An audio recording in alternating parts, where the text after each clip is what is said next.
At a time when the elderly seem to be most at risk of the coronavirus pandemic, the young are being told to stay at home to stop the infection from spreading.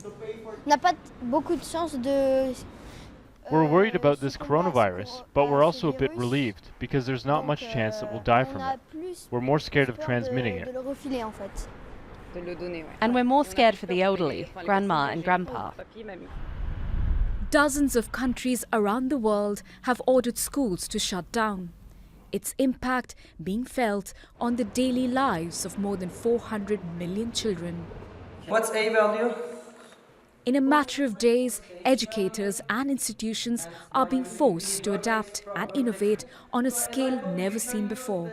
Draw a shoe that looks the way you feel. Teachers and students are trying to use online learning tools, ushering a new era of digital learning.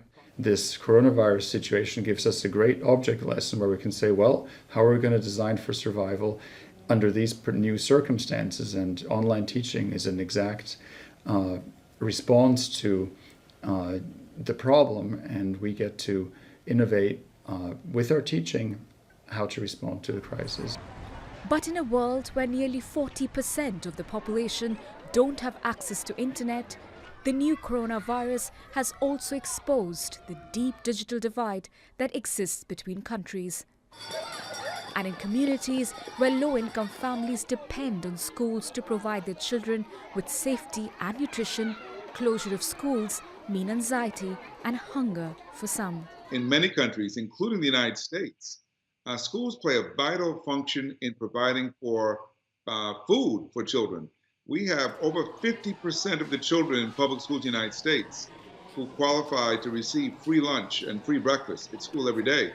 And if they're not in school, it means some of them will not be eating. There are many parts of the world, including the United States, where poor people do not have access to the internet. And so to rely on virtual learning, remote learning during this period is going to exacerbate those inequities. As more cities and towns go under lockdown and government leaders scramble for a response, it seems like it's taken a pandemic to reveal the existing inequality made much worse. Priyanka Gupta, Al Jazeera.